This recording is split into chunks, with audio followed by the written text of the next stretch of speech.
دین کو پناہ دینے والے بھی حسین. حسین دین ہے، حسن دین ہے، علی دین ہے، نبی دین ہے، فاطمہ دین ہے. دین جب نبی سے شروع ہوا تو دین نام کی جو گاڑی ہے وہ مدینہ سے چلی، ہلی پھلی آگے بڑھی. ابو بکر صدیق کا خلافت کا دور بھی دیکھا، عمر فاروق کا بھی، عثمان غنی.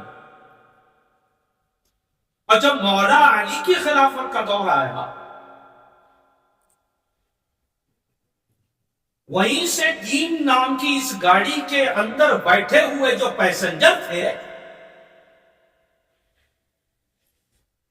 جس کے ڈرائیور علی تھے، جس کے مالک علی تھے، وہ پیسنجروں نے ہڑکم مچانا شروع کر دیا. ہم کہتے ہیں نا لمبے سفر میں جاتے تو یہ گاڑی چلاتا ہے، یہ کب تک چلائے گا، میں بھی چلاؤں گا، مجھے بھی چلا دے گی. اور جب آپ کو چلانے نہیں ملے تو آپ غصہ کرتے ہیں وغیرہ وغیرہ. تو دین کی گاڑی میں کون سوار ہوگا؟ دین والے ہی، مسلمان ہی. اب ان پیسنجروں نے، مسلمانوں نے، اس دین کی گاڑی کے پیسنجروں نے ہڑکم مچانا شروع کر دیا.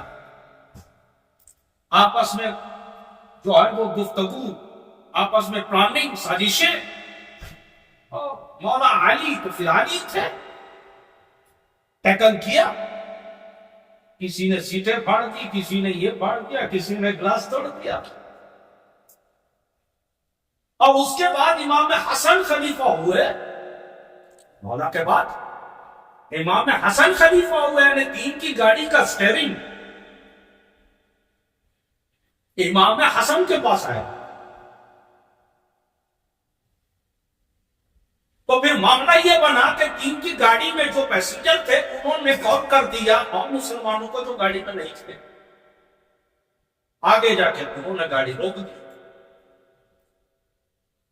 گاڑی کو گھیر دیا، ادھر مچانا شروع کر دیا.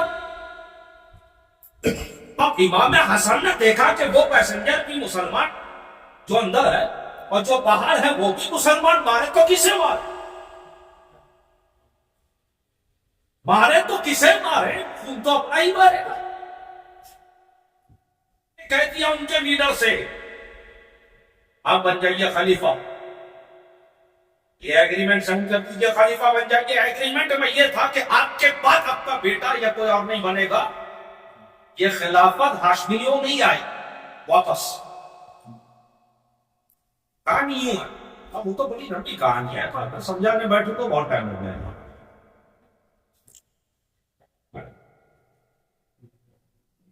تو آپ کی زبان میں سمجھانے کی چھوٹی سی کوشش ہوئی. ایگریمنٹ سائن ہوا کہ امام حسن اب خلیفہ نہیں، حضرت امیر معاویہ رضی اللہ تعالیٰ عنہ خلیفہ ہوں گے. ایگریمنٹ طے پایا، اور امیر معاویہ کے بعد جو خلیفہ ہوگا وہ ہاشمیوں میں سے ہوگا، یعنی واپس لوٹا دی جائے گی.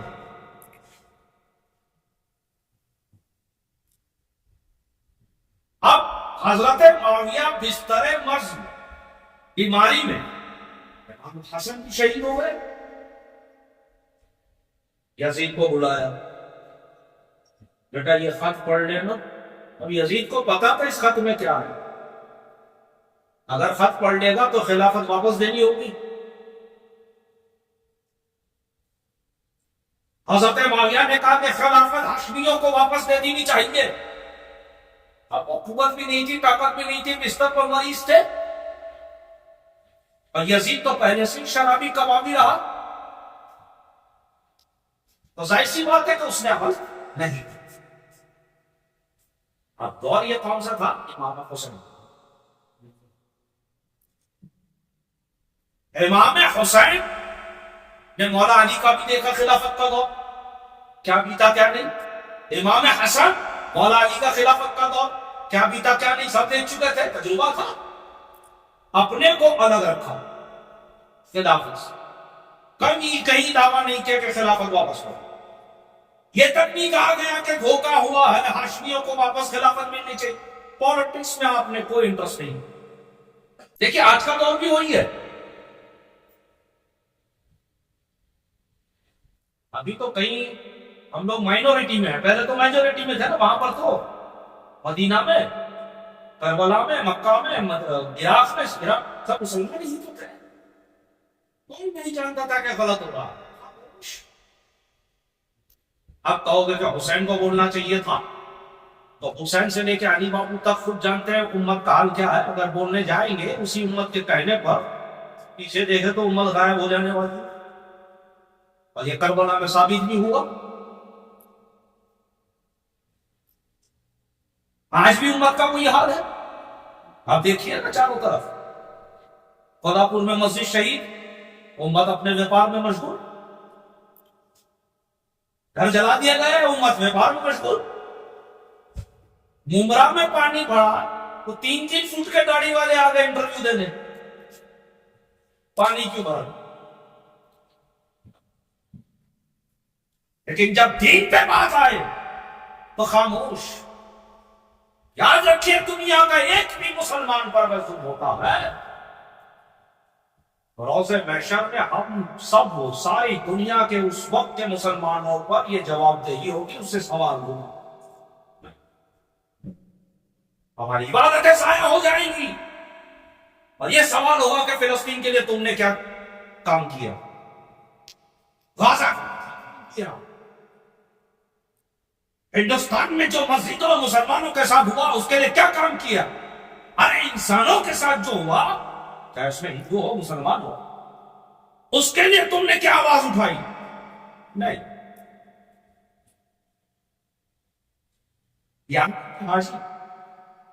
جتنے ہمارے لیڈران ہیں, قومی لیڈران, پولیٹیکل نہیں, سب آئیں گے کانگریس آنے, کیونکہ کانگریس آنے کے بعد بولنا بڑا آسان ہو جائے گا, پروٹیکشن ملتا ہے نا. اگر حسین نے یہ سوچا ہوگا, آج تمہارے چہروں پہ داڑھی اور سر پہ ٹوپیاں سجتی. اسلام کبھی میجورٹی مائنورٹی میں مانتا ہی نہیں. اگر مانتا ہوتا تو بدر میں نبی 3313 کے سامنے کیوں کھڑے ہوتے, کیوں کھڑے ہوتے؟ اب آپ کہو گے ان کے ساتھ اللہ تھا, تو اللہ وہی اللہ آج بھی ہے.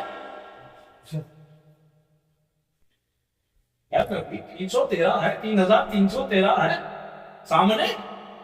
3313 کے پاس, ہر ایک کے پاس 2 اونٹ ہے, ہر ایک کے پاس 2 تلوار ہے, ہر ایک کے پاس 2 نیزے ہیں, ہر ایک کے پاس 2 تیر ہے, ہر ایک کے پاس 2 تلواریں ہیں. سرکار ہمارے پاس 6 اونٹ ہے, 12 تلواریں ہیں, 21 نیزے ہیں, 12 تیر و کمان لگ بھگ ہے, تو ہم کیسے لڑیں گے؟ ان کے پاس تو سب کچھ ہے. نبی نے کہا تمہارے پاس اللہ اس کا رسول ہے, جو ان کے پاس نہیں وہ تمہارے پاس ہے.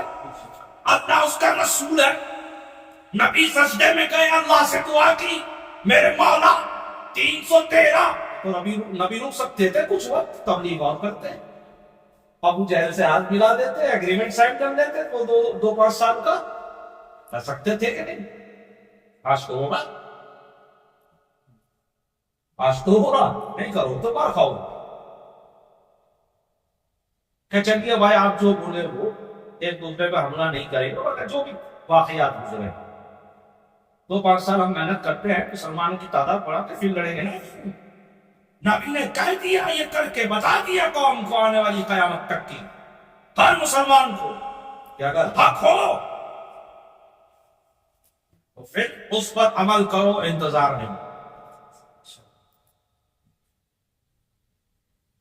اب کہو کہ بھائی اکیلے پڑ جائیں گے, مارے جائیں گے, گارنٹی دے دیجئے کہ 2000 سال جیو گے. اب غازی کی موت مرنا چاہتے ہو یا ڈرپوک کی موت؟ فیصلہ آپ کی. مرنا تو طے, مرنا طے. بھاگتے ہوئے پتھر لگے گا تو تم مرو گے, پتھر مارتے ہوئے بھی مر سکتے ہو. تو غازی اور ڈرپوک کی موت میں یہ فرق, مرنا طے ہے. آپ یہ مت سوچیے کہ آپ میٹھے سیرے بن جائیں گے تو وہ آپ کو پال لیں گے.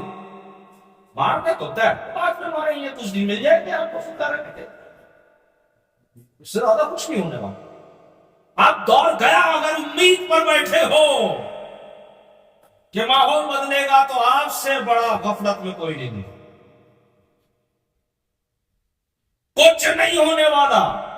لوگ بدل سکتے ہیں, نام بدل سکتے ہیں, سیٹیں بدل سکتی ہیں, ماحول نہیں بدلنے. یہ ماحول خراب سے اور خراب ہوگا. کیونکہ جب انسان کو ہینڈ فری دے دیا جاتا ہے سب کچھ, تب وہ انسان نہیں رہتا, راکشس ہو جاتا. اور وہ ہو چکا. تمہارا اپنا کوئی نہیں ہے مسلمان سوائے خدا اس طرف.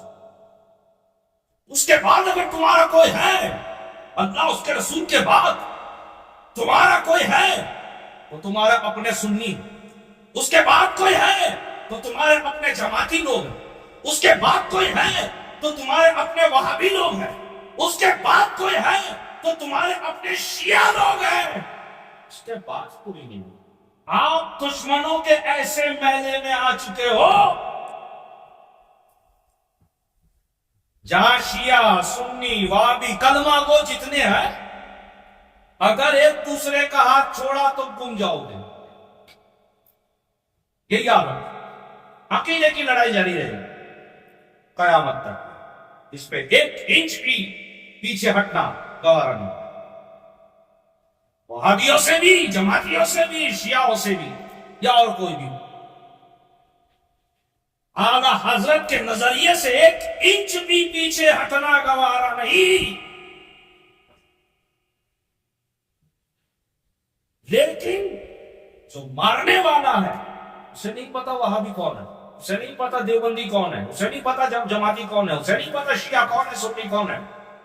وہ صرف جانتا یہ مسلمان, وہ صرف جانتا یہ مسلمان. عقائد کی چند مدرسوں میں چلتی رہے گی, لائبریریز میں چلتی رہے گی, کانورسیشن ہوتا رہے گا, ڈیبیٹ ہوتا رہے گا, اور ہوتا رہنا چاہیے. ہم اپنے عقیدے سے نہیں ہٹیں گے, لیکن نبی اور نبی کے آخری صحابی تک پر ایمان